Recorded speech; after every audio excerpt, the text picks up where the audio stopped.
இந்த நல்ல நாளிலே நாம் மறுபடியும் கர்த்தருடைய வேதத்தை நாம் தியானிக்கும்படியாக தேவ சமூகத்திலே ஆண்டவர் நம்மை கிருபையாய் கொண்டு வந்து சேர்த்ததுக்காக அவருக்கு நான் நன்றி செலுத்துகிறேன். அவருக்கே எல்லா கன மகிமை துதியும் உண்டாவதாக. லேவியர் ஆகமத்தின் புஸ்தகம் 2ஆம் அதிகாரம் முதல் 2 வசனங்களை நாம் வாசிக்கலாம்.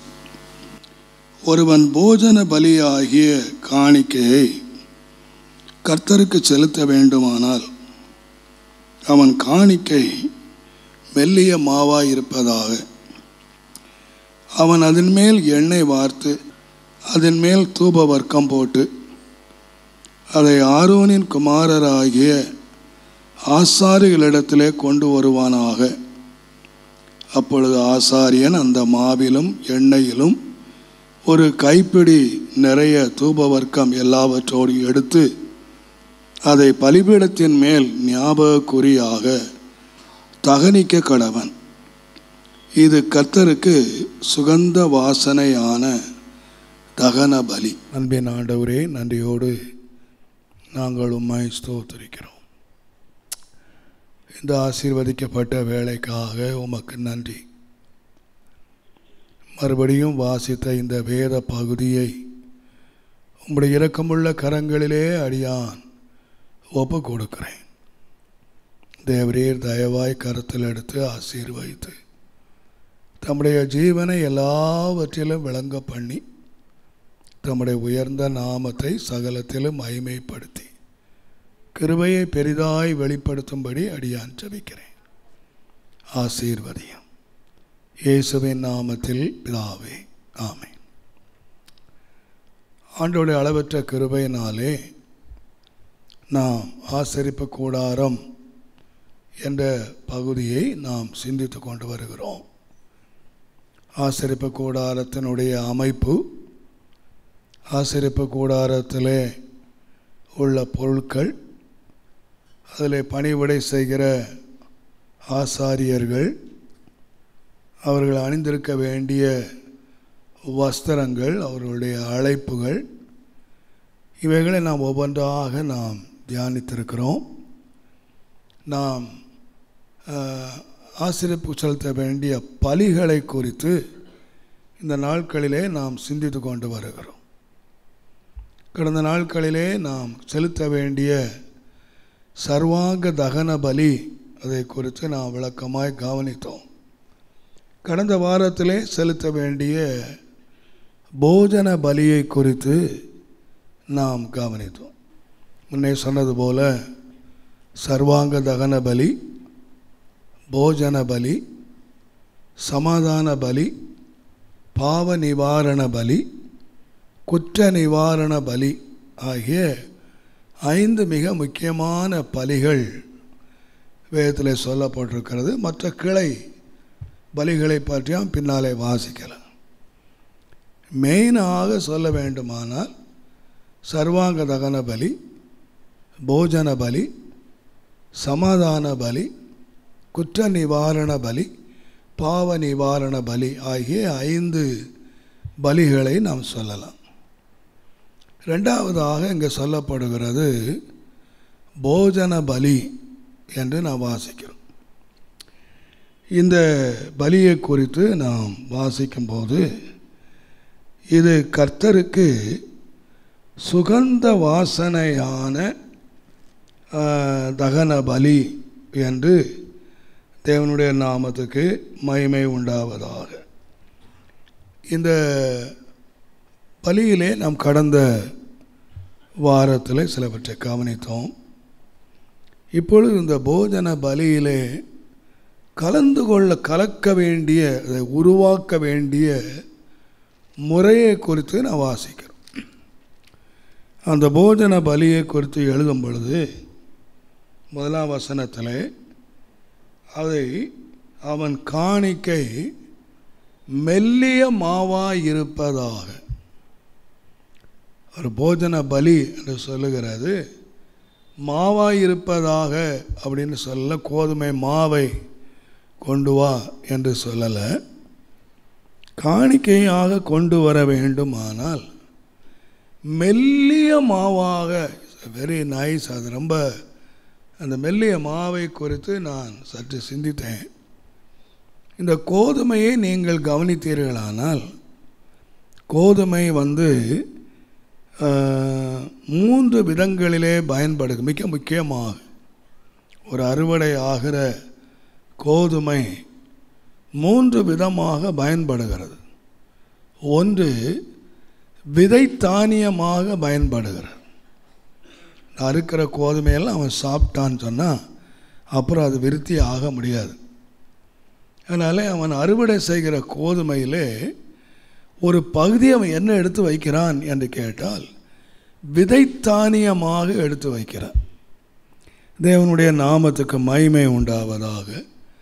இந்த தானியத்தை குறித்து தான் ஆண்டவராய் இயேசு கிறிஸ்து யோவான் 12ஆம் அதிகாரம் 24ஆம் வசனத்தில் கோதுமையானது தனித்திருக்குமானால் அது பிரயோஜனப்படாது, ஆனால் அது நிலத்திலே விழுந்து சாகுமானால் அது மிகுந்த பலனை கொடுக்கும். அப்போ இந்த கோதுமை மணி அறுத்து நன்றாக ஒரு செழுமையான ஒரு நிலைமையிலே அது வருகிறது. தேவனுடைய நாமத்துக்கு மகிமை உண்டாவதாக. அது வந்தால் இது என்ன செய்யணும் என்று கேட்டால், எதுக்காக அவன் பிரித்து வைக்கிறான் என்று கேட்டால் சாவதற்காக பிரித்து வைக்கிறான். அது செத்தாதான் என்ன செய்யும்னு கேட்டிங்கன்னா பலனை கொடுக்கும். இப்போது நம்ம ஆண்டவருக்கு பலன் உள்ளவர்களாய் மாற வேண்டுமானால் இந்த கோதுமை மணியிலே ஒரு காரியம் நிறைவேறணும். மரணம் என்ற ஒன்று நிறைவேறணும். அந்த கோதுமை மணி சாகாவிட்டால், நான் இந்த கோதுமை மணி என்று நான் யோசித்த வேளையில் ஒரு கோதுமை மணி என்று சொல்லும்போது அது ஒரு பிரித்தெடுக்கப்பட்டது என்று சொல்லலாம். உதாரணமாக நீங்கள் யோசிப்பீர்களானால் மத்தேயு 3ஆம் அதிகாரம் 12ஆம் வசனத்திலே சொல்லும்போது, தூற்றுக்கூடை அவருடைய கையிலே இருக்கிறது, அவர் தமது களஞ்சியத்தை நன்றாக விளக்கி கோதுமையை களஞ்சியத்திலே சேர்ப்பார், பதரையோ அவியாத அக்கினியிலே என்ன செய்வார் என்றால் சுட்டெரிப்பார் என்று சொல்லுகிறார். நீங்கள் நல்லா கவனித்து பாருங்கள். இந்த பதர்னு சொன்னால் இங்கே அதுக்கு என்ன சொல்லுவாங்க தெரியாது. பொதுவாக சவுத் சைடில் சாவின்னு சொல்லுவாங்க. அது கோதுமை மாதிரி தான் இருக்கும், பயிர் மாதிரி தான் இருக்கும். ஆனால் உள்ளே அதுக்குள்ளே ஒன்றுமே இருக்காது. மேலே வெறும் தோல் மாத்திரம்தான் இருக்கும். உள்ளுக்குள்ளே எடுத்து பார்த்திங்கன்னா ஒன்றும் இல்லை. இதை எடுத்து என்ன செய்வாங்க என்று சொன்னால், இப்போல்லாம் அதுக்கு நிறைய முறைகள் இருக்கிறது. முன்னாலே நல்ல களஞ்சியத்தில் கொண்டு போய் எல்லாம் அறுத்து நல்லா அடித்து நல்ல முரத்தில் எடுத்து அதை காற்று வாக்கில் அப்படியே தூக்கி கீழே தள்ளுவார்கள். உயரத்தில் போட்டு கீழே தள்ளுவோம். அப்போ கீழே வரும்பொழுது நல்ல மணியானது நேராக கீழே விழுந்துடும். இந்த பதறான மணி காற்றில் தள்ளப்பட்டு போயிடும். அதையெல்லாம் அவங்க எடுத்து, அது நோ யூஸ். அதை எதுக்கு செய்கிறாங்கன்னா, அது பதறாக அது எரிக்கப்படுவதற்காக கொடுக்கப்படுகிறது. இது மிக துக்கமான காரியம் என்னவென்று கேட்டால், இந்த பயிரும் இந்த பதரும் ஒரே வயலில் தான் இருந்துச்சு. இந்த மணியும் இந்த பதரும் ஒரே செடியில் தான் இருந்துச்சு. இந்த மணியும் பதரும் ஒரே தண்ணீரை தான் குடிச்சது. ஒரே எஜமானி கீழே தான் அது இருந்தது. ஒரே தண்ணீரை குடித்து ஒரே உரத்தை சாப்பிட்டு ஒரே பராமரிப்பு கீழே இருந்தாலும் இது பிரிக்கப்படுகிற ஒரு காலம் வருகிறது. இது எப்போ தெரியும் என்று கேட்டால், பதரா எப்போ போச்சு அப்படின்னு எப்போ தெரியும்னு கேட்டிங்கன்னா, அவர் தூக்கி ஒரு நாள் கீழே தள்ளும் பொழுது தான் அதை முடிவில் அறுவடைக்கு பின்னதான், அறுவடைக்கு முன்னால் வரைக்கும் ரெண்டும் ஒரே கதிரில் இருக்குது, ஒரே நிலையில் இருக்குது, ஒரே தண்ணியை சாப்பிடுது, ஒரே உரத்தை சாப்பிடுது, எல்லாம் ஒரே பராமரிப்பு கீழே தான் இருக்குது. வித்தியாசமே இல்லாமல் இருக்கிறது.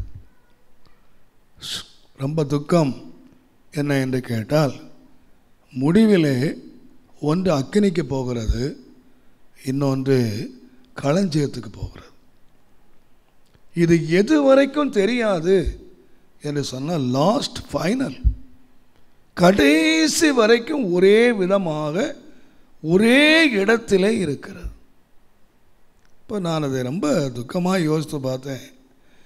இதே தண்ணியை குடித்து இதே இடத்துல வளர்ந்து, ஒரே இடத்துல வளர்ந்து, ஒரே பராமரிப்பு கீழே இருந்து கடைசியாக அது அக்கினிக்கு போகிறது என்று சொன்னால் எவ்வளோ வேதனை என்று பாருங்கள். ரெண்டு பேரும் ஒன்றாவே ஒரே கதிரில் வர்றாங்க. ஒன்று அக்கினிக்கு போகிறது, ஒன்று களஞ்சியத்துக்கு போகிறது. இப்போ இது எப்போ தான் தெரியும் என்று சொன்னால் முடிவில் தான் தெரியும். இப்போ நம்முடைய வாழ்க்கை முடிவு தான் ரொம்ப முக்கியம். அதனால தான் தேவன் சொன்னார், இந்த ஜனங்கள் தங்களிலே உணர்வு அடைந்து தங்களுடைய முடிவை சிந்தித்தால் நலமாயிருக்கும் என்று சொன்னார். தங்களுடைய எண்ட். நாம் ஒவ்வொருவரும் இப்போ அட் ப்ரெசன்ட் என்று அல்ல, நாம் நம்முடைய முடிவை நாம் கவனிக்கணும். என்னுடைய முடிவை நான் எப்படி முடிப்பேன்? நீங்கள் பிலேயாமுடைய ஜெபத்தை நீங்கள் எடுத்தீங்கன்னா, எண்ணாமம் 23ஆம் அதிகாரம் 10ஆம் வசனத்தை நான் வாசிப்போமானால், நீதிமான் மரிப்பது போல நான் மரிப்பேனாக, என்னுடைய முடிவு அவனுடைய முடிவு போல் இருப்பதாக என்று சொன்னான். அவன் ஜெபம் பண்ணான், நீதிமானை போல நான் முடியணும். அவன் எல்லாருடைய முடிவையும் பார்த்துக்கிட்டு இருக்கான். அப்போ எல்லாரும் தான் முடிகிறாங்க, உலகத்தில் பிறந்த எல்லா மனுஷனும் முடிகிறாங்க. ஆனால் நீதிமானுடைய முடிவை அவன் பார்த்துக்கிட்டு இருக்கான். நீதிமானுடைய முடிவு சமாதானமே தெரியும் அவனுக்கு. அவனை போல நான் முடியணும் அப்படின்னு ஜெபம் பண்ணான், விரும்பினான். ஆனால் நீதிமானாக வாழலை. தந்திரசாலியாக, குறி சொல்லுகிறவனாக, அவன் விசுவாசிகளுக்கு தவறான ஆலோசனை கொடுக்கிறவனாக அவன் இருந்தான். அவனுடைய முடிவை பாருங்கள், அவன் நீதிமானாக முடியலை. இன்றைக்கி நம்ம எல்லாருக்குமே என்ன ஆசை இருக்குன்னு கேட்டிங்கன்னா, நீதிமானாக நாம் முடியணும், சமாதானமாக முடியணும். திருடனை பார்த்து கேட்டு பாருங்கள், எங்கே போகணுன்னு கேட்டிங்கன்னா அவன் நரகத்து போகணுன்னு யாரும் சொல்ல மாட்டாங்க. ஒரு சின்ன பிள்ளையை பார்த்து கேட்டு பாருங்கள், நீ நரகம் போகணுமா மோட்சம் போகணுமா அப்படின்னு கேட்டால், அதுக்கு நரகம்னா மோட்சம்னா தெரியட்டா கூட அது என்ன தான் சொல்லுதுன்னா நான் மோட்சம் தான் போகணுன்னு சொல்லுது. எல்லாருடைய விருப்பமும் தேவராஜ்யம் போகணும், மோட்சம் போகணும், மோசம் போகக்கூடாது, மோட்சம் போகணும். ஆனால் அந்த விருப்பம் நம்ம எங்கே நடத்தணும் என்று கேட்டிங்கன்னா, அதற்குரிய வாழ்க்கைக்கு நம்ம நடத்தணும். விரும்பித்தான் போதாது, ஜெபிச்சிட்டா போதாது, அதனுடைய வாழ்க்கைக்கு நடத்தணும். அதனுடைய முடிவு என்று ஒன்று இருக்குது. அதனால தான் ஆண்டவர் சொன்னார், முடிவை சிந்தித்தால் நலமாக இருக்கும். ஒவ்வொரு மனுஷனும் தன்னுடைய வாழ்க்கையினுடைய நான் போகிற இந்த வாழ்க்கையினுடைய முடிவு என்னமாக இருக்கும் அப்படிங்கிறத நினச்சிட்டான் அப்படின்னா வாழ்க்கையே மாறிடும், ஜீவியமே மாறிடும். அவங்க முடிவை யோசிக்கிறதில்லை, இதனுடைய முடிவு என்னமாக இருக்கும் அப்படிங்கிறத அவங்க யோசிக்கிறதே இல்லை. பவுல் தனக்கு கிரீடம் எப்போ கிடைக்கும் அப்படின்னு சொன்னார்னா, நல்ல போராட்டத்தை நான் போராடினேன், நான் என்னுடைய ஓட்டத்தை முடித்தேன், விசுவாசத்தை நான் காத்து கொண்டேன், இது முதல் நீதியின் கிரீடம் எனக்கு வைக்கப்பட்டு சொன்னார். அபிஷேகம் பண்ணப்பட்ட போது கிரீடம் இல்லை, அவர் ஊழியத்துக்கு அர்ப்பணித்த உடனே ஒரு கிரீடம் வந்துடாது. அவர் ஒரு அங்கங்கே ஊழியம் செய்து உலகமெல்லாம் சுற்றி அவர் ஊழியம் செய்த உடனே அவருக்கு கிரீடம் வைக்கப்படல. இது முதல் கிரீடம் என்று சொன்னால், எப்போ கிரீடம் என்று சொன்னால், அந்த ஓட்டத்தை வெற்றியாய் முடித்த பிறகுதான் கிரீடம்.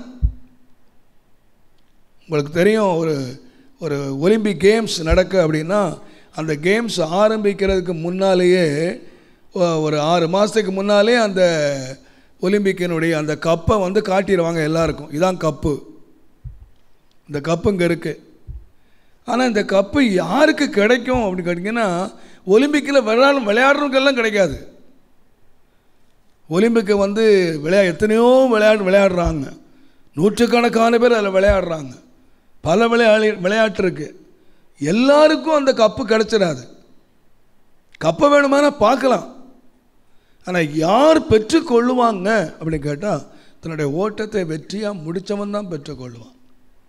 தேவனுடைய நாமத்துக்கு மகிமை உண்டாவதா. ஆகையினால் ஆண்டவர் ஒரு காலத்தில் பிரிக்கிறார், களஞ்சியங்களை பிரிக்கிறார். களஞ்சியத்தில் சேர்க்கறதுக்கு முன்னால் ஒரு பிரிப்பு என்று ஒன்று உண்டாகிறது.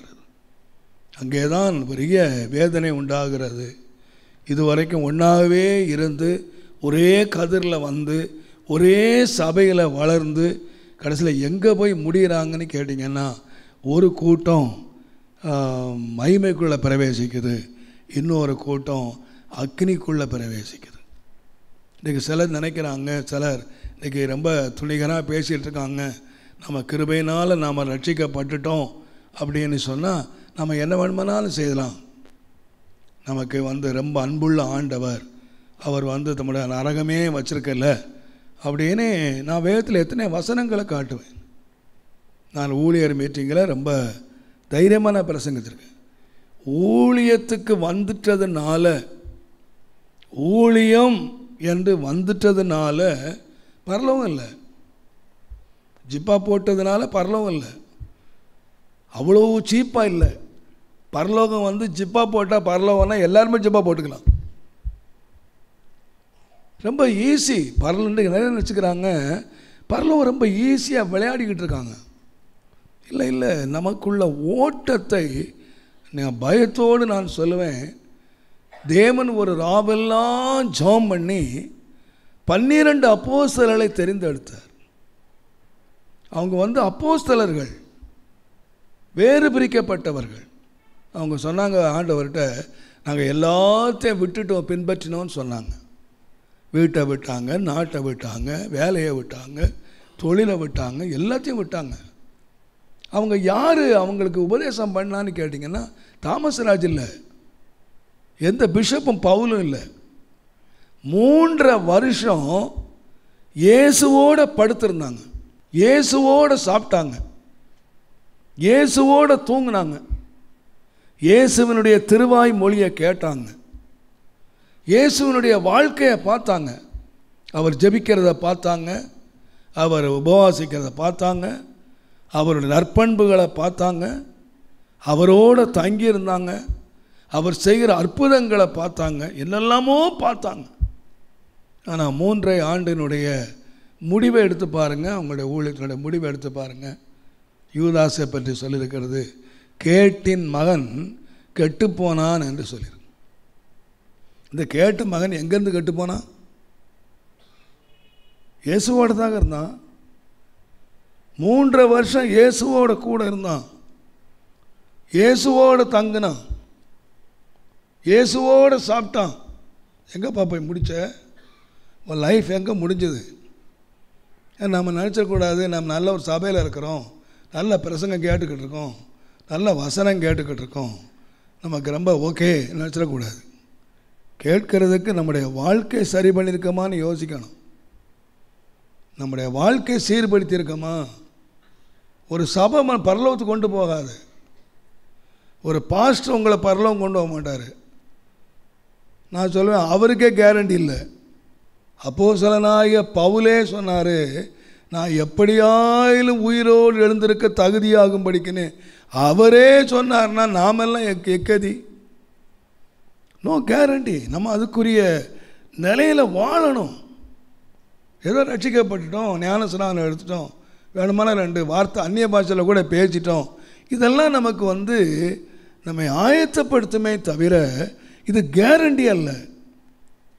நம்முடைய லைஃப்பை நாம் களஞ்சியத்தில் சேர்க்கப்படணுமானா நல்ல மணிகளாக, நல்ல முத்துக்களாக இதை கொண்டு போய் சேர்க்கணும். அங்கே போய் சேர்க்குறதுக்கு அது எப்போ தெரியும்னு கேட்டிங்கன்னா அப்பொழுதுதான் நம்ம அழுவோம். அதனால்தான் கிறிஸ்து வரும்பொழுது நீங்கள் வெட்கப்பட்டு போயிடாதுன்னு சொல்லியிருக்கு.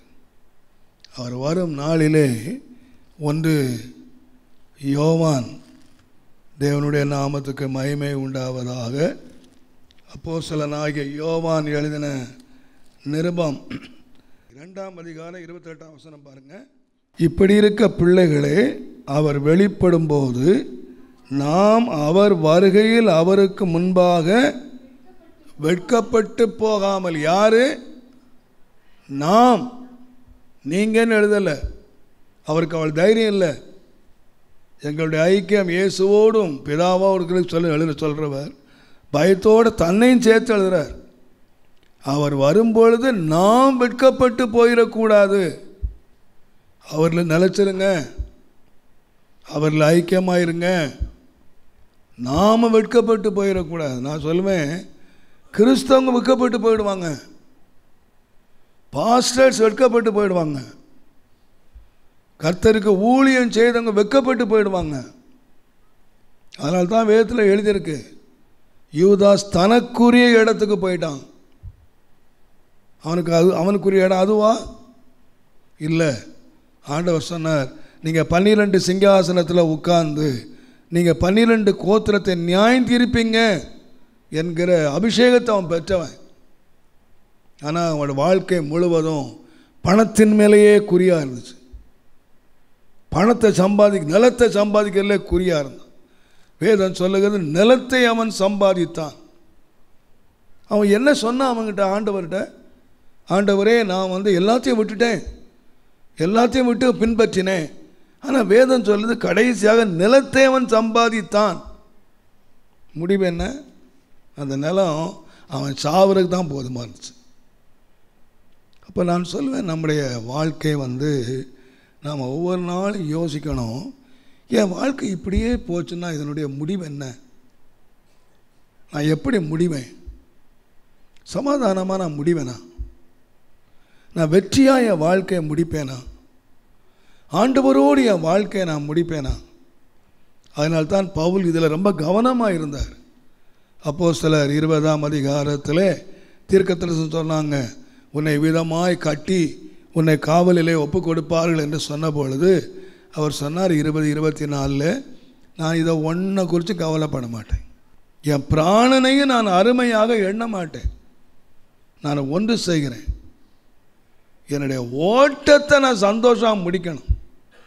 நான் இப்போ ஓடிக்கிட்டு இருக்கேன், என்னுடைய ஓட்டத்தை நான் வெற்றியாக முடித்தா தான் சந்தோஷமாக முடிக்கணும். அதுதான் என்னுடைய ஊழியத்தை நிறைவேற்றணும்.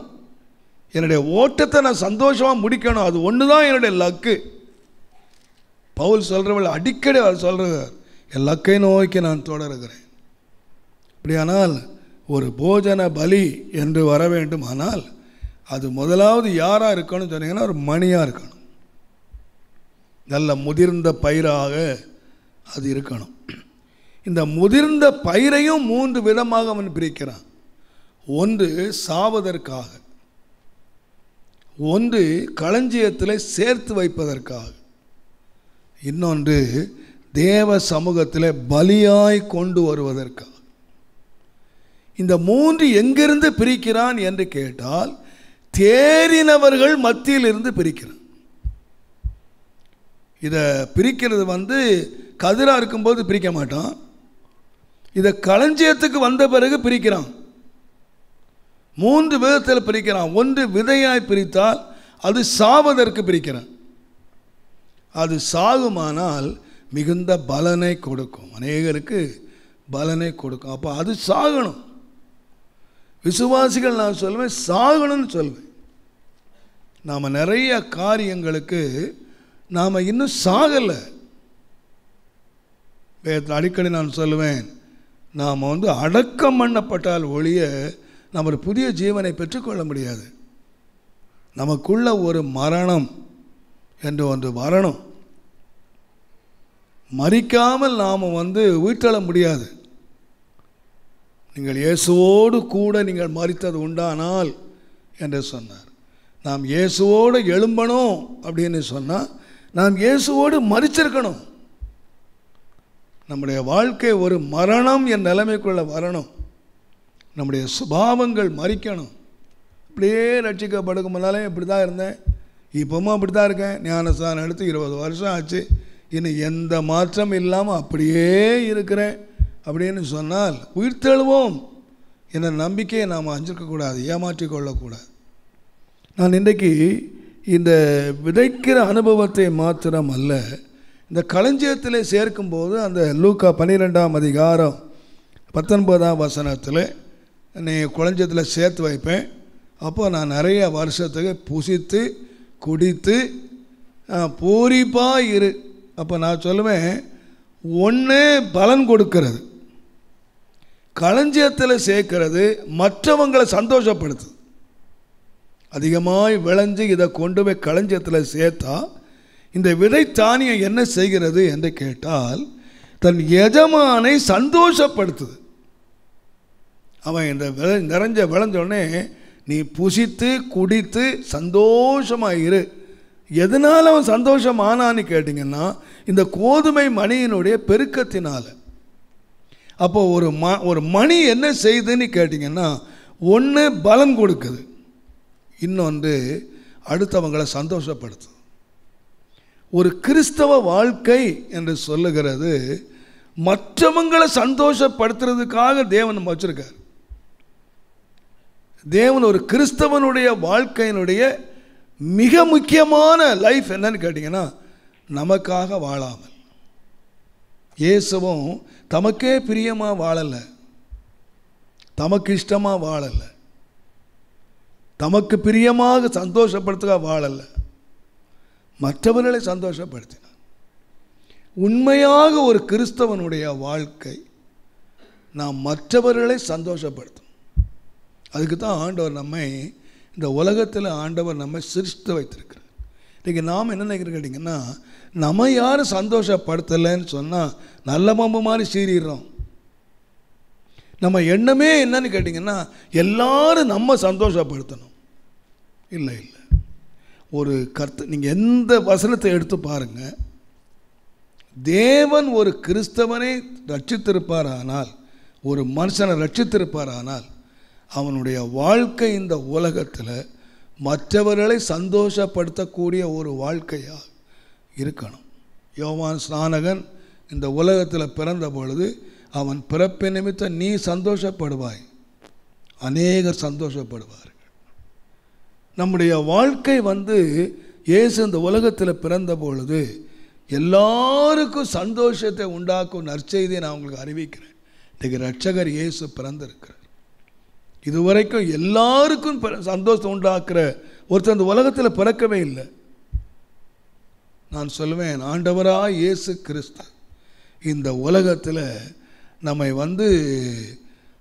எல்லாரையும் சந்தோஷப்படுத்துறதுக்காக தான் இந்த உலகத்தில் பிறந்தார். கிறிஸ்தவ வாழ்க்கை என்று சொல்லுகிறது நமக்கே பிரியமாய் நாம் நடந்து விடாமல் நாம் மற்றவர்களை சந்தோஷப்படுத்துவதற்காக.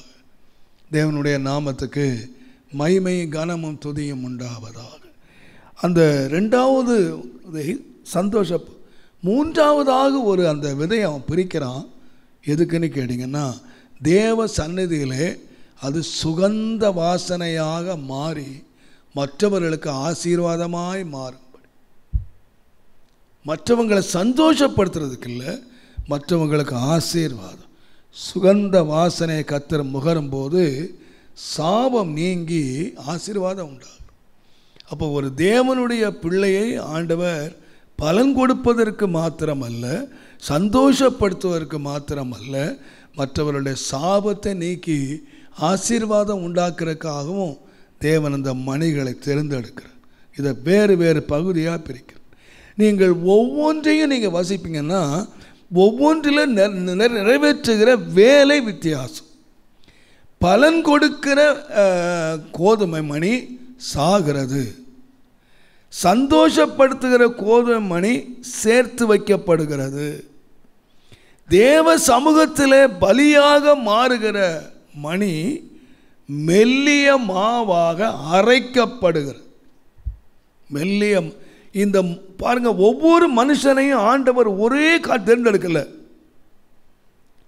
ஒரு விசுவாசியை ஆண்டவர் இங்கு சபையில் உள்ள எல்லா விசுவாசிகளையும் ஒரே காரியம், ஒவ்வொருவரையும் ஒவ்வொரு விதமான வேலைக்கு ஆண்டவர் தேர்ந்தெடுக்கிறார். அந்த வேலைக்கு நாம் நம்மை அர்ப்பணிக்க வேண்டும்.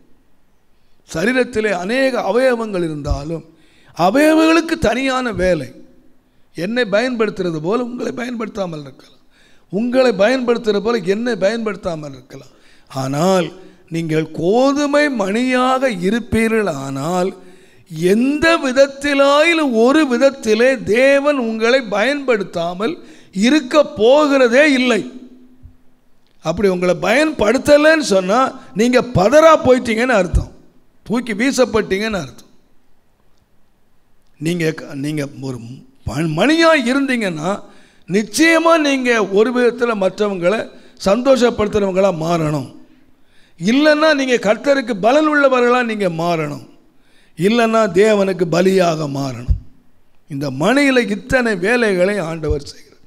இந்த விஷயத்தை நீங்கள் போஜன பலி என்று எடுப்பீர்களானால், நீ போஜன பலியாக செலுத்தணுமானால் அது மெல்லிய மாவாய் இருப்பதாக, அது மாவுன்னு சொல்லலை, அதை மெல்லிய மாவாய் இருப்பதாக. நான் நினைக்கிறேன் நம்ம கோதுமை மணியை கொண்டு போய் இன்றைக்கி மாவை அரைக்கிறதுக்கு இன்றைக்கி நிறைய டெக்னாலஜி வந்துடுச்சு. ரொம்ப சீக்கிரமாக ஒரு மிஷினில் கொண்டு போட்டிங்கன்னா 2 நிமிஷத்தில் மாவை அரைச்சிரும். ஆனால் அந்த காலத்தில் இந்த மாதிரி கிரைண்டர்லாம் கிடையாது. கோதுமையை மணியை மாவாக்குறதுக்கு இந்த கிரைண்டர் வேலைலாம் கிடையாது. அது திரிகையில் வைத்து அதை திரித்து, நம்ம பைபிள் வாசிக்கிற மாதிரி 2 பேர் திரிகை திரிக்கிறாங்க. அப்போது அதை திரிகையில் வச்சு திரித்து, அல்லது நல்ல உலக்கை வச்சு, இப்போ உள்ள இந்த பெண்களுக்கெல்லாம் உலக்கைன்னா என்னன்னு தெரியாது, அதெல்லாம் இப்போது பழசெல்லாம் ஒன்றும் தெரியாது. இன்னும் கொஞ்சம் காலத்தில் போனால் கிரைண்டரே என்னன்னு தெரியாதுன்னு நினைக்கிறேன். கர்த்தருடைய நாமத்துக்கு மகிமை. சில வருஷத்துக்கு முன்னால் நான் ஒரு ஜோக்கு வாசித்தேன். அந்த எக்ஸிபிஷனுக்கு போகிறாங்க. அப்போ 2 பேர் பார்த்துட்டு, ஏய் கிரைண்டரில் பாடுறி, நல்ல மாவு ஆட்டி அப்படியே கொட்டுது, இது எல்லாருக்கடி அப்படி சொன்னேன். அப்போ உடனே அடுத்த சிஸ்டர் சொல்கிறாங்க, ஏய் இன்னொரு 2 வருஷம் வெயிட் பண்ணு, இந்த 2 வருஷம் கழித்து இந்த மாவு கொட்டி அது அப்படியே தோசை சுட்டு நம்ம வாயிலே வைக்க வேண்டி, அப்போ வாங்கிக்கலாம். இது போகிற போக பார்த்தா கரைச்சி வாயிலே ஊற்றிடும் போல் இருக்கு. அவ்வளோ டெக்னாலஜி அவ்வளோ வேகமாக போயிட்டுருக்கு, ரொம்ப வேகமாக வளர்ந்துக்கிட்டே இருக்குது.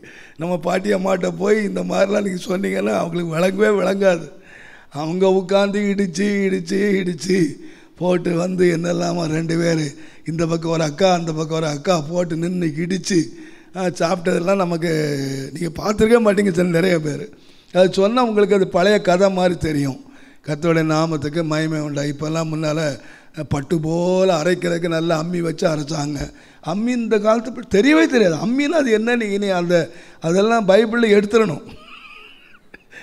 அம்மிங்கிற வார்த்தை, இதெல்லாம் கிரைண்டருங்கிற வார்த்தையெல்லாம், திரிகைங்கிற வார்த்தையெல்லாம் இனி பிரசங்கம் பண்ணால் அவங்க தலையை சொல்லிக்கிட்டு இருப்பாங்க. என்னடா திரிகைன்றாரு, என்னடா அம்மின்றாரு, அப்படிலாம் நிறைய வார்த்தை புரியவே புரியாத அனுபவத்தில். ஏன்னா அவள் டெக்னாலஜி வளர்ந்தாச்சு. அப்போ அந்த காலத்தில் அவங்க வனாந்தரத்தில் பிரயாணம் பண்ணி கொண்டிருக்கிற வேளையில் ஒரு மெல்லிய மாவனி எடுத்துகிட்டு போஜன பலியை செலுத்து அப்படின்னு சொன்னாங்க. அப்போ அந்த கோதுமையை மெல்லிய மாவை ஆக்கிறது லகுவான வேலை இல்லை. நான் இதை உட்காந்து தேவ சமூகத்தில் யோசித்து பார்த்தேன். ஆண்டவர் மெல்லிய மாவாக்கும்போது ரொம்ப ஒரு அதிகமான வேலை செய்கிறாரு. நான் முதல்ல சொன்னேன் பாருங்கள், ஒரே கதிரில் இருந்தாலும் ஒன்று பதராக மாறிடுது, ஒன்று மணியாக மாறிடுது. ஆனால் இந்த மெல்லிய மாவை அடிக்கும்போது பாருங்கள், இந்த கோதுமை நீங்கள் பார்த்தீங்கன்னா ஒரு பழுப்பு கலரில் இருக்கும்.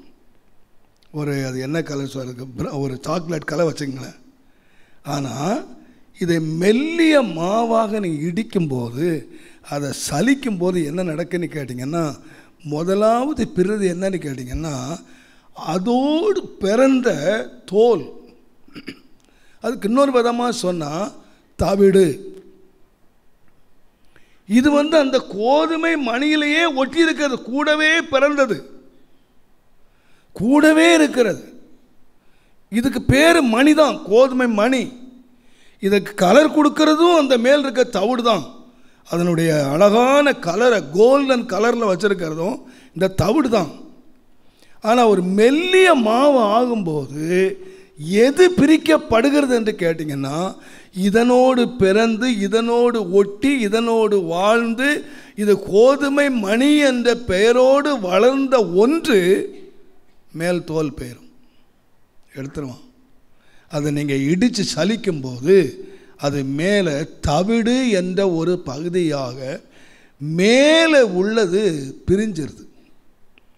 அப்போ நான் நினைக்கிறேன், இந்த கோதுமை மணி செத்துது இருக்கு பாருங்க, இந்த தோலோடு தான் சாகும். அது தோல் பிரியாது, தோலோடு தான் சாகும். கோதுமை களஞ்சியத்திலே சேர்த்து வைத்திருக்கிற மணியும் இந்த தோலோடு தான் இருக்கும். ஆனால் தேவ சமூகத்துக்கு வரணுமானா இந்த தோலோடு வர முடியாது.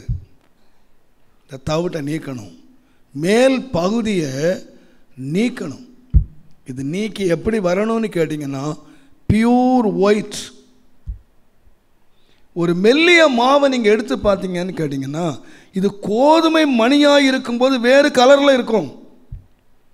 பட் மெல்லிய மாவாய் வரும்பொழுது இது பியூர் ஒயிட், பட்டு மாதிரி இதனுடைய ரூபமே மாறிடுது. முன்னால் நீங்கள் மணியாக இருக்கும்போது ஒன்றொன்னாக எண்ணலாம், ஒன்று பிரிச்சிடலாம்.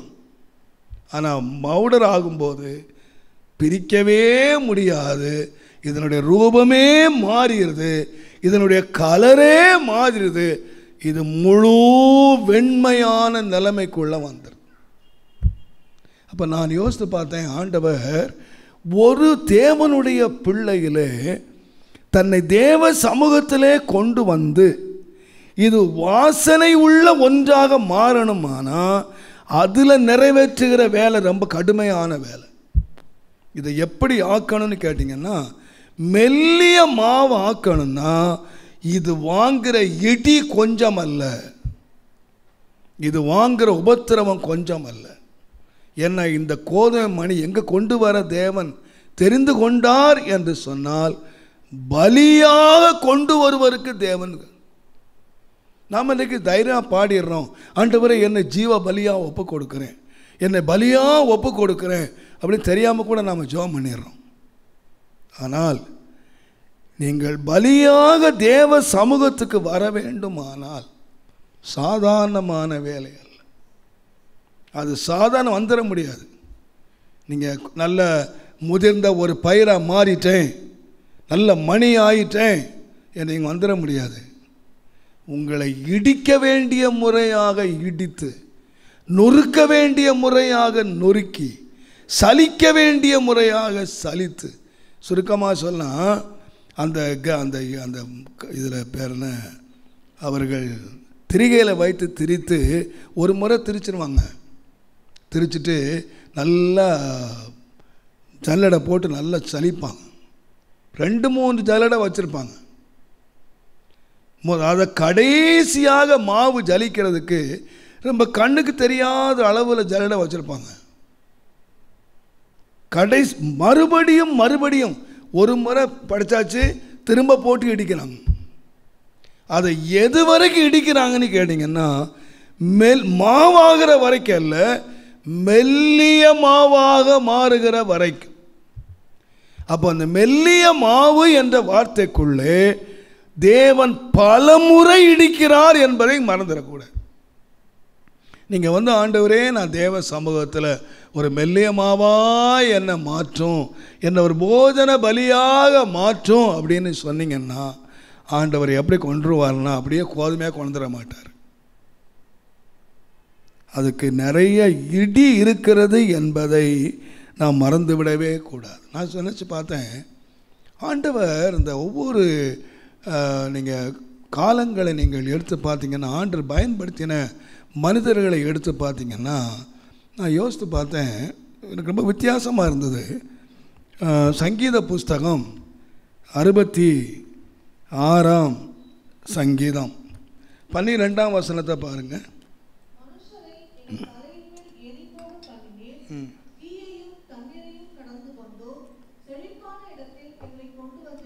பாருங்க, செழிப்பான இடத்துல ஒரு முடிவு சொல்லியிருக்கு. ஒரு செழிப்பான இடத்துக்கு ஒரு மனுஷனை கொண்டு வரணுமானா சும்மா கொண்டு வந்துடுறதில்ல. மனுஷரை எங்கள் தலையின் மேல் ஏறி போக பண்ணினீர், தீ தண்ணீர் இவைகளை கடந்த பிறகுதான் எங்கே வந்தான்.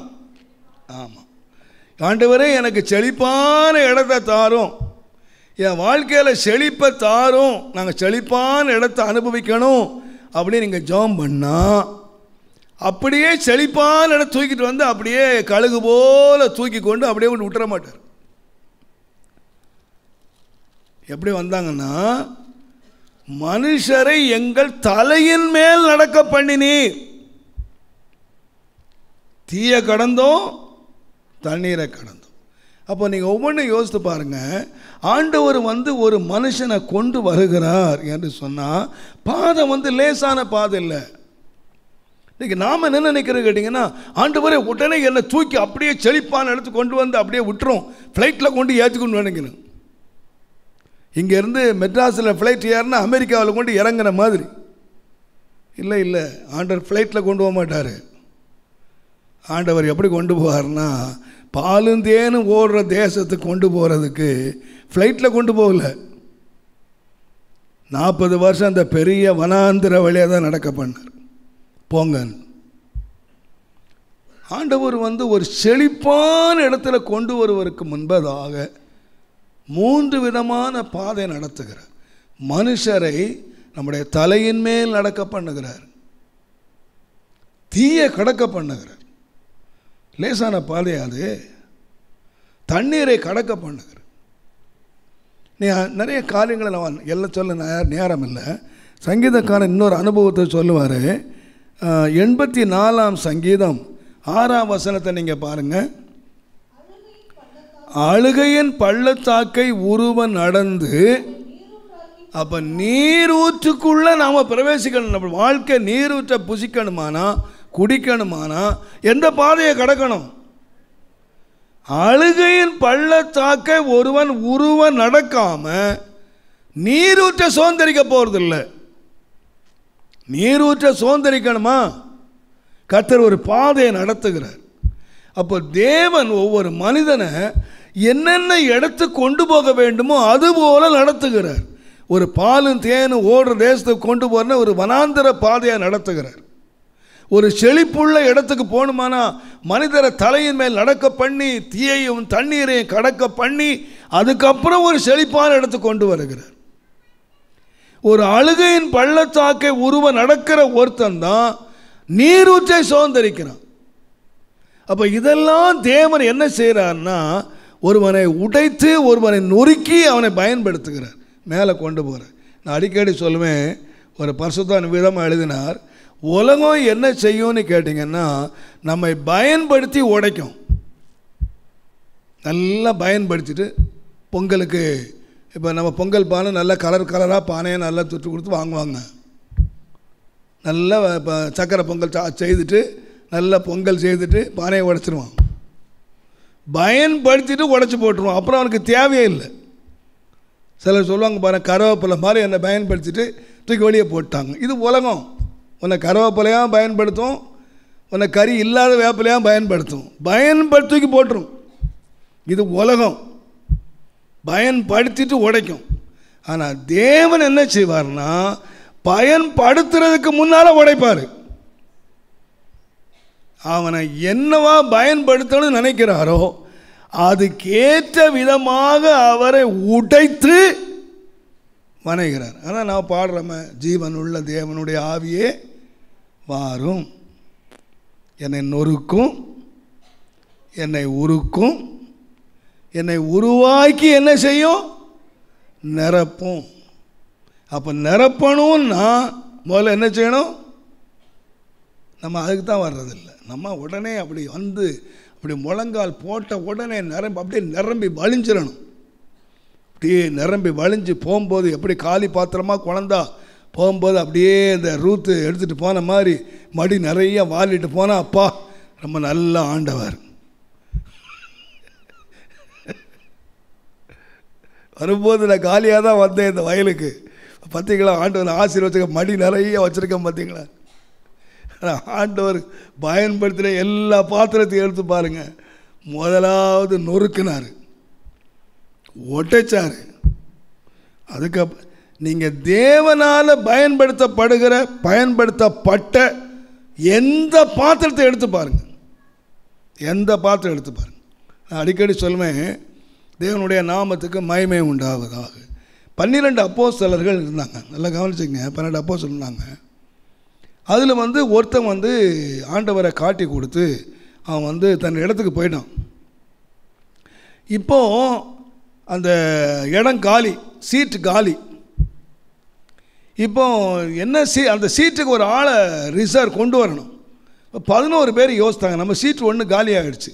ஆண்டவர் என்ன சொன்னார், 12 சிங்காசனத்தில் உட்கார்ந்து 12 கோத்திரத்தை நீங்கள் நியாயம் தீர்ப்பீங்கன்னு ஆண்டவர் சொன்னார். இப்போ நம்ம 11 பேர் தான் இருக்கோம், இப்போ ஒரு சீட்டு காலியாக இருக்குது, அதனால் இதை ஒன்றை ஃபில் பண்ணிடலாம் அப்படின்னு சொல்லி எல்லாரும் ஜெபம் பண்ணாங்க. நல்லா ஊக்கமாக ஜெபம் பண்ணி, நீங்கள் முதலாம் அதிகாரத்தை வாசித்தீங்கன்னா எல்லாம் ஜெபம் பண்ணி சீட்டு போட்டாங்க. 2 பேரை செலக்ட் பண்ணாங்க. எப்பா, நீ ஏசு எங்களோட முன்னால் இயேசுவை பற்றி எல்லாம் தெரிஞ்சவன், உயிர்த்தெழுதலை பற்றி தெரிஞ்சவன், இயேசுவோடு இருந்தவன், 2 பேரில் ஒருத்தனை எடுத்து 2 பேர் சீட்டு போட்டாங்க.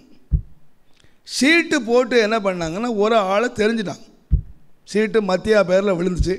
மத்தியா 12 அப்போஸ்தலர் ஆகிட்டார். இவனுங்க 3 வருஷம் இயேசுவோடு இருந்து அப்போஸ்தலர் ஆனான். இவர் ஒரே சீட்டில் என்ன ஆகிட்டார், அப்போஸ்தலர் ஆகிட்டார். இப்போ நிறைய பேர் ஆயிடுறாங்க பாருங்கள் அப்போஸ்தலர்.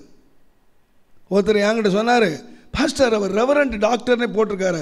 உனக்கு தெரியாதா, 3 மாதம். இப்போ அப்புறம் அவரே சொல்கிறார், 3 மாதம் இல்லை பாஸ்டர், 1000 ரூபாய் கிடைக்கினாரு. தெரியுது இல்லை உனக்கு,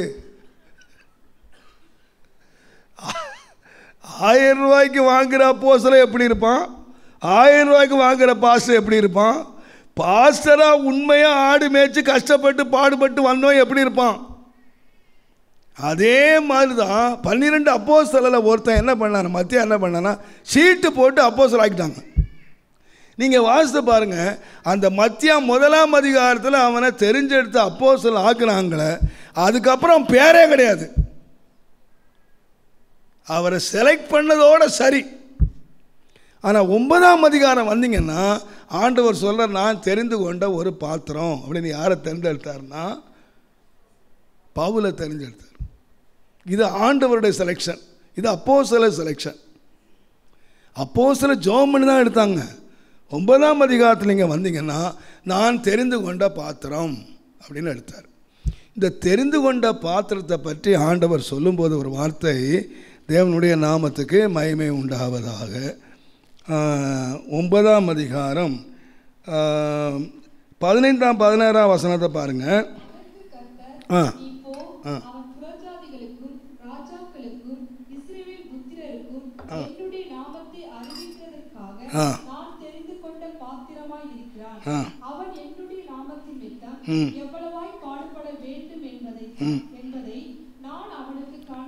இந்த 11 பேருக்கு எதாவது காண்பிச்சாரா? இந்த 11 பேர் எதைத்தான் பார்த்தாங்கன்னா, இயேசுநாதர் கூட உட்காந்து 5 அப்பத்தை 5000 பேர் சாப்பிட்றத பார்த்தானுங்க, அற்புதம் நடக்கிறத பார்த்தானுங்க, என்னெல்லாமோ பார்த்தான். ஆனால் ஒருத்தருமே எதை பார்க்கலன்னு சொன்னால், தான் படப்போகிற பாடுகளை குறித்து ஒருத்தரும் பார்க்கல. ஏசு என்ன சொன்னார்னா, நீங்கள் உலகமெல்லாம் போங்க, நீங்கள் சுவிசேஷம் அறிவிங்க, நான் உன்னோட இருக்கிறேன். இந்த மாதிரி இன்றைக்கி சொல்லுவாங்க, பாஸ்டர் என்னை கர்த்தர் ஊழியத்துக்கு அழைச்சார். எனக்கு ஒரு தரிசனம் கொடுத்தார். நான் நீங்கள் எங்கள் தலைமையில் கை ஜெபம் பண்ணிங்க. நான் உலகமெல்லாம் போய் ஃப்ளைட்லேயே நான் வாயை திறக்கிறதில்லை. உன்னுடைய அழைப்பு என்னன்னா உலகமெல்லாம் ஃப்ளைட்டில் பறக்கிறது. ஆனால் பவுலுடைய அழைப்பு என்னன்னா உலகமெல்லாம் ஃப்ளைட்டில் பறக்கிறது இல்லை. எதை காண்பிப்பாராம்? அவன் படப்போகிற பாடுகளை காண்பிப்பேன். இன்றைக்கு மாத்திரம் கர்த்தர் நம்ம ஊழியத்துக்கு அழைக்கும் போது என்னத்தெல்லாமோ ஆண்டவர் காட்டுறாரு. செழிப்பான வயலை காட்டுறாரு, ஆண்டவர் கடலில் மீன் பிடிக்கிறத காட்டுறாரு, என்னென்னவோ தரிசனம் பார்த்தாரு என்கிட்ட சொல்கிறாங்க. நான் என் பாட்டில் அமைதியை காட்டுக்கிட்டே உட்காரு. ஆனால் எந்த ஊழியக்காரங்கிட்டையாவது நீ இன்னென்ன பாடுகளை படணும்னு ஆண்டவர் லிஸ்ட்டு கொடுத்தாருன்னா எத்தனை பேர் ஊழியத்துக்கு வருவான் இல்லைங்க? ஊழியம் வேணாம், மண்ணாங்கடி வேணாம், நமக்கு என்னதுக்குப்பா? நம்ம ஊழியம் பண்ணால் எப்படி? நம்ம ஊழியத்துக்கு வந்தால் செழிப்பாக இருக்கலான்னு ஊழியத்துக்கு வரோம், பாடுபடுறக்க ஊழியத்துக்கு வரோம். ஆனால் ஆண்டவர் தெரிந்து கொண்ட பாத்திரத்துக்கு என்ன பண்ணார்னு கேட்டிங்கன்னா, நீங்கள் பாருங்கள், ஆண்டவரோடு உட்கார்ந்த 11 அப்போஸ்தலர்களை காட்டிலும் இந்த பவுலுடைய ஊழியத்தை அவனுக்கு கனப்படுத்தினார். அவர் தான் நிருபங்களை இன்றைக்கு பவுலுடைய நிருபங்கள் அவரை தான் ஆண்டவர் 3வது வானம் வரை கொண்டு போய் இந்த பரலோக மகிமைகளை அவருக்கு காண்பித்து அவருக்கு சபைகளை கட்டுவதற்கும் சபைகளுக்கு நிருபங்களை எழுதுவதற்கும் அவரை பாடுகளுக்கு உட்படுத்தி மற்றவர்களுக்கு ஆறுதல் உண்டாக்கவும் நீங்கள் அவரை தெரிந்து கொண்ட ஒரு பாத்திரம். நான் இன்றைக்கு அந்த மனுஷனை யோசித்துக்கிட்டு இருந்தேன். எத்தனையோ முறை நான் பவுலை பற்றி வாசித்திருக்கேன். ஆனால் இன்றைக்கு எனக்கு அந்த பவுலை பற்றி வாசிக்கும்போது எனக்கு உண்மையாகவே இருந்தேன். நம்மெல்லாம் இன்றைக்கி ஊழியக்காரனை சொல்கிறக்க தகுதி இல்லாத, ஏன் இந்த மனுஷனை ஆண்டவர் இவ்வளோ பயங்கரமாக பயன்படுத்தினார்? இந்த மனுஷனுடைய ஊழியத்தை ஏன் ஆண்டவர் கனம் பண்ணார்? அப்போஸ்தலனாகிய பவுல் ரட்சிக்கப்படுற வரைக்கும் தான் அப்போஸ்தல நடபடிகள் என்ற புஸ்தகத்தில் நீங்கள் 8 அதிகாரத்தில் தான் நீங்கள் பேதுரு யாக்கோபு உங்களை வாசிக்கலாம். 9ஆம் அதிகாரத்தில் மனுஷன் ரட்சிக்கப்படுறான். 10ஆம் அதிகாரத்தில் பேதுரு இந்த கொர்நேலி வீட்டில் போய் ஊழியம் செய்த ஊழியத்தை பற்றி எழுதியிருக்கு.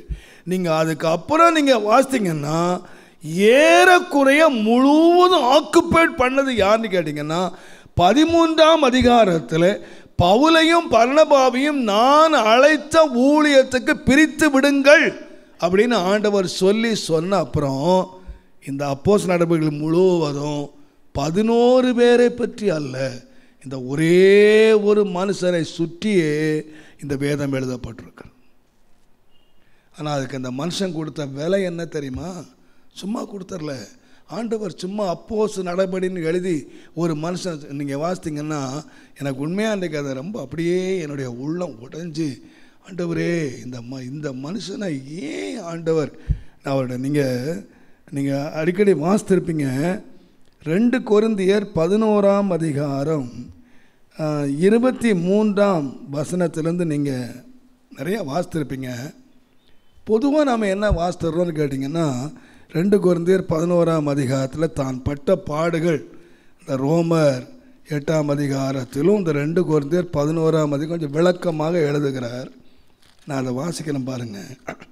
11ஆம் அதிகாரத்தில் அந்த மனுஷன் 23ஆம் வசனத்தில் இருந்து அவர் 28ஆம் வசனம் வரைக்கும் தன்னுடைய பாடுகளை குறித்து எழுதுகிறார்.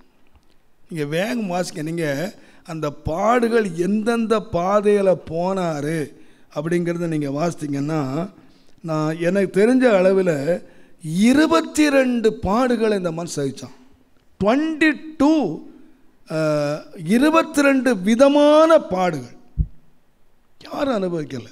நீங்கள் வாசித்தீங்கன்னா அதில் 20 வசனத்துலேருந்து முதலாவது பிரயாசம், 2வது அடி, 3வது காவல், 4வது மரண அவதி, 5வது கல், 6வது சேதம், 7வது பிரயாணம், 8வது மோசம், 9வது கள்ளர், 10வது சுய ஜனங்கள், 11வது அந்நிய ஜனங்கள், 12வது பட்டணத்திலே வந்தது, 13வது வனாந்தரம், 14வது சமுத்திரம், 15வது கள்ள சகோதரர்கள், 16வது வருத்தம், 17வது கண் விழிப்பு, 18வது பசி, 19 தாகம்,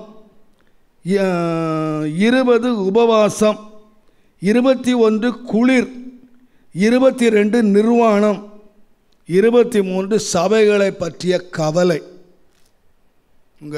உங்கள் பட்ஜெட் எடுத்து பாருங்கள். நீங்கள் ஏன் பவுல ஆண்டவர் பயன்படுத்தினார்னா, எல்லா பக்கத்திலும் அந்த மனுஷனை கற்றுன்னு இருக்கிறார்.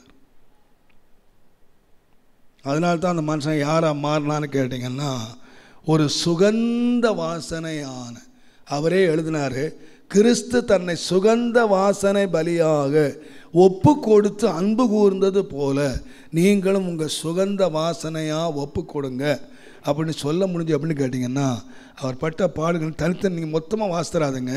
கொஞ்சம் அப்படி உட்கார்ந்து பகுதி பகுதியாக பிரித்து அதை மார்க் பண்ணி நீங்கள் வாசித்து பாருங்கள். 23 வழிகளில் கொண்டு போனார். ஒரு செழிப்பான இடத்துக்கு கொண்டவங்க 3 வழி தான் கொண்டு போனார். நீரூச்சை குழந்தவனுக்கு 1 வழி தான் கொண்டு போனார். ஆனால் சுகந்த வாசனையாக மாறினவனுக்கு 23 பாடுகளை, விதமான பாடுகளை ஆண்டவர் கொடுத்தார்.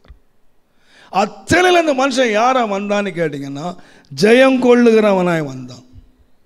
ஜெயங்கொள்கிறவனாக வந்தான். சும்மா வந்துடலங்க. பேதுரு அழைப்பினால் வந்துடல. பட் அவன் வாங்கின இடி கொஞ்சம் அல்ல. தேவன் அவனை அதனால தான் நம்முடைய ஆண்டவராக இயேசு பற்றி சொல்லியிருக்கும் பொழுது, ஏசாயா 53ஆம் அதிகாரம் 10ஆம் வசனத்தில் அவரை நொறுக்க சித்தமாகி பாடுகளுக்கு உட்படுத்தினார். பாடுகளுக்கு உட்படுத்தினார். அவருடைய பாடுகள் எடுத்து பாருங்கள், விதவிதமாக நீங்கள் எடுத்து பாருங்கள், என்னென்ன நிலைமையில் அவர் வேதனைகளை அனுபவிச்சிருக்கிறார்.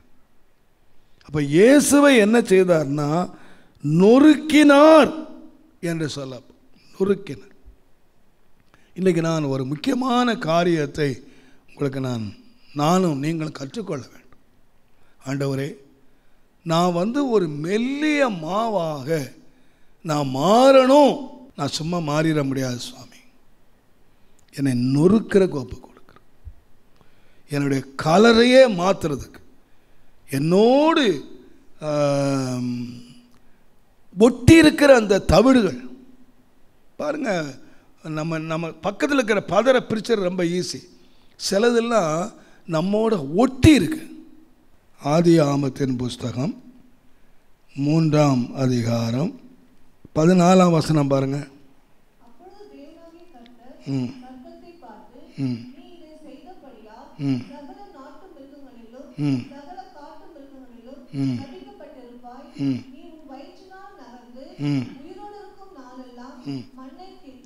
நீ உயிரோடு இருக்கும் நாளெல்லாம் நீ மண்ணை தின்பாய்.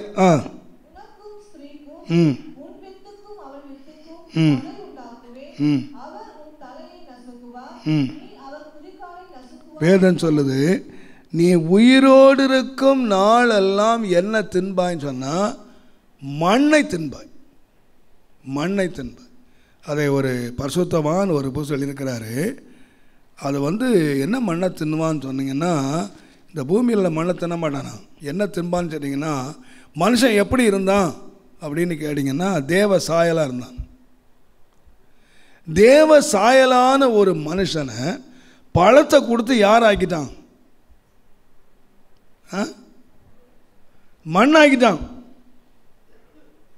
அவன் இப்போ யார் ஆகிட்டான்? இவனை மண்ணை ஆக்குனது யாரு? யாரு? சாத்தான் மண் ஆக்கிட்டான். தேவன் இவனை தம்முடைய சாயல்ல உண்டாக்குனாரு. சாத்தான் ஒரு பழத்தை கொடுத்து, இவன் பழத்தை கொடுத்து, இப்போ ஆண்டு சொல்ல, நீ மண்ணாக இருக்கிற, எங்கே போவ? மண்ணுக்கு திரும்புவாய்.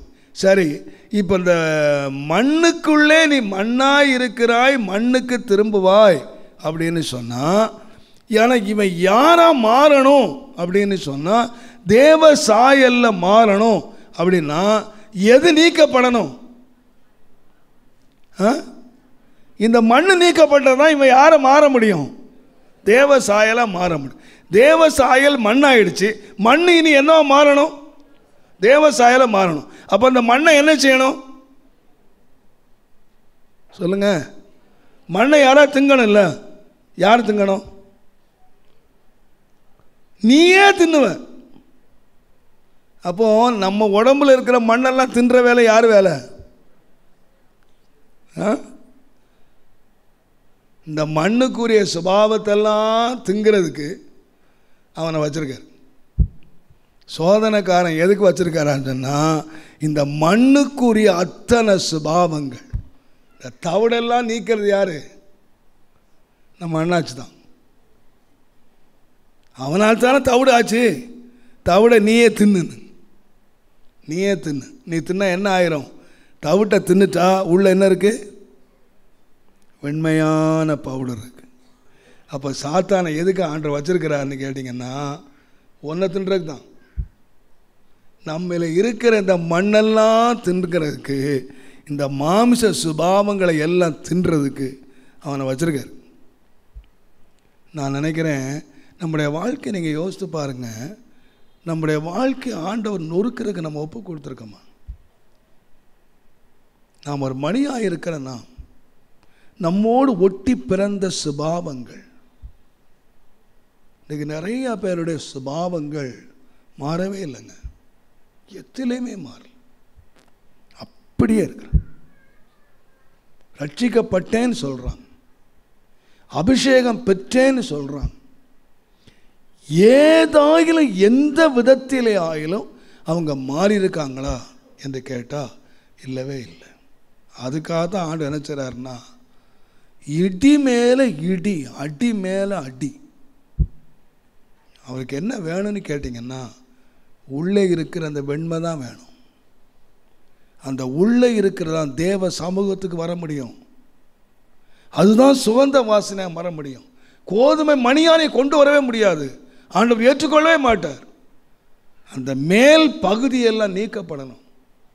அதெல்லாம் சொல்லப்படுது, நீங்கள் இயேசுவோடு எழும்ப உண்டானால் உங்கள் அவயவங்களை நீங்கள் அழித்து விடுங்கள் சொன்னார்.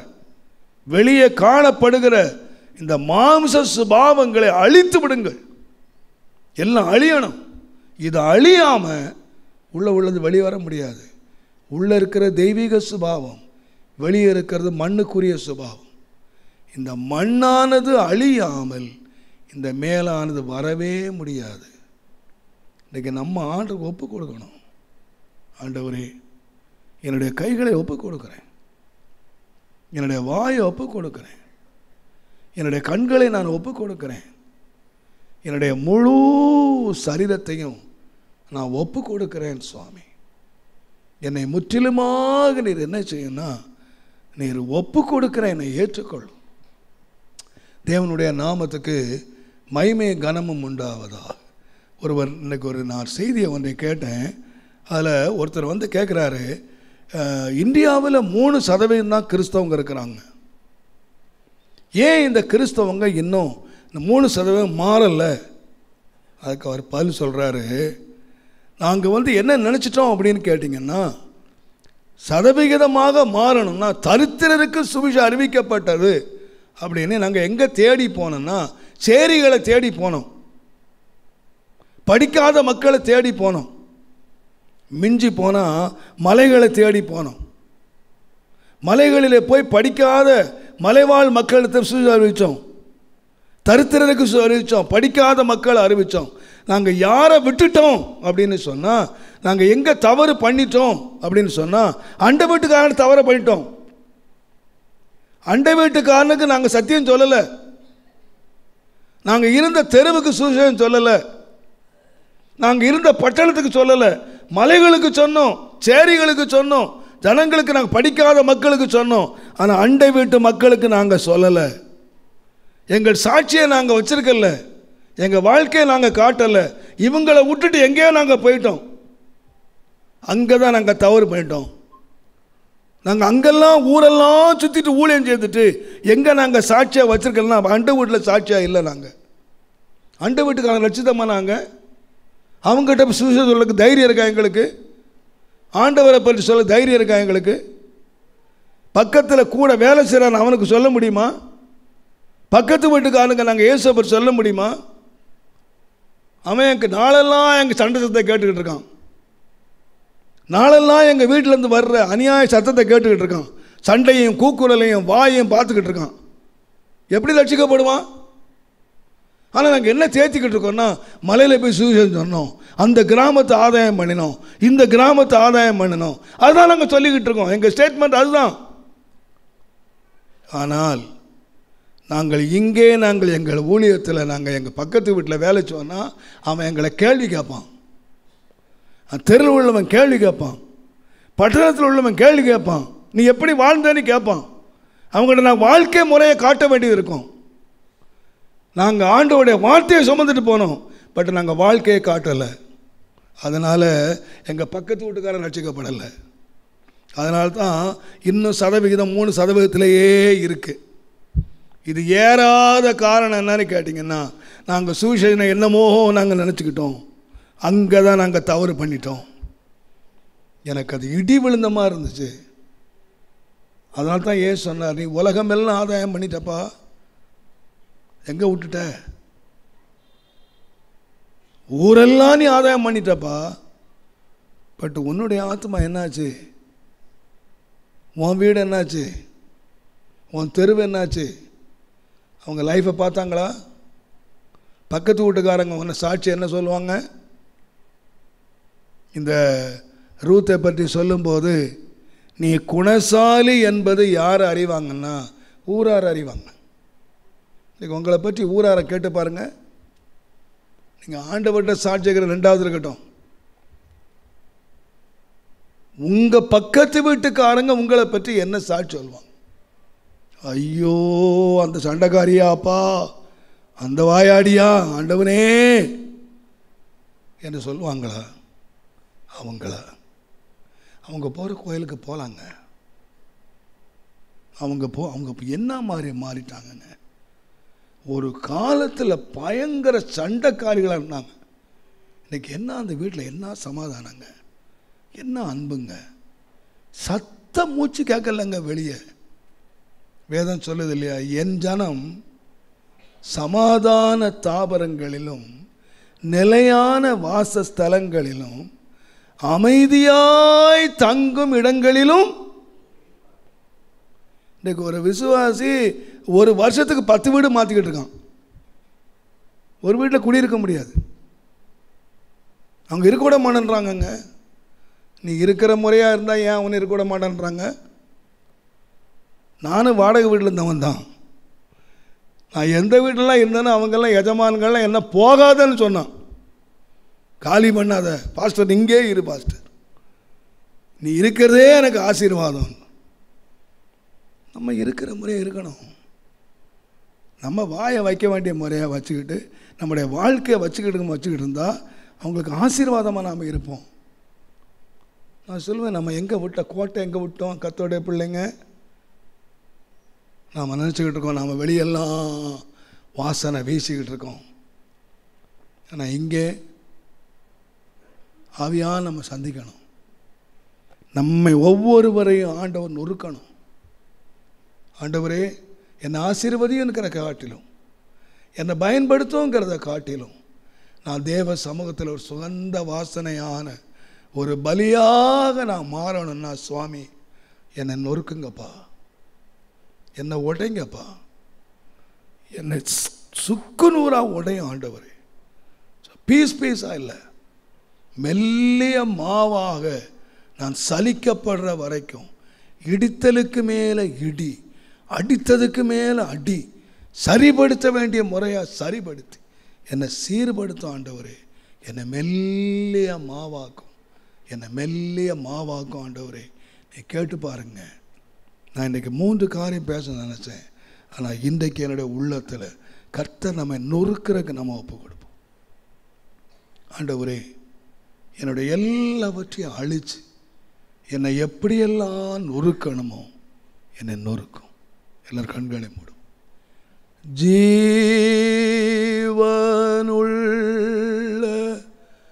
தேவனே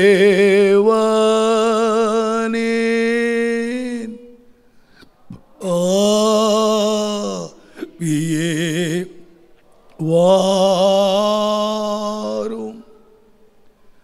ஜீவனுள்ள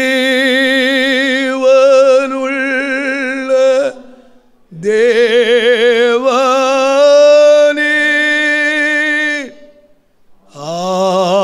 ஆவியே வாரும்.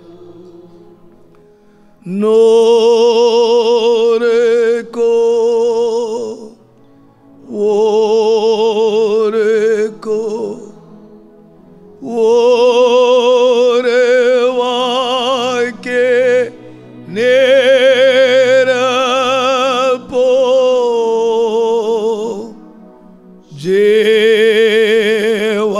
ஜீவனுள்ள தேவனே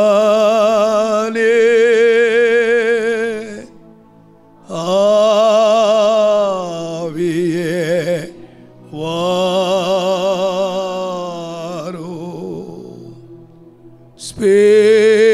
Spirit of the living God, fall afresh on me.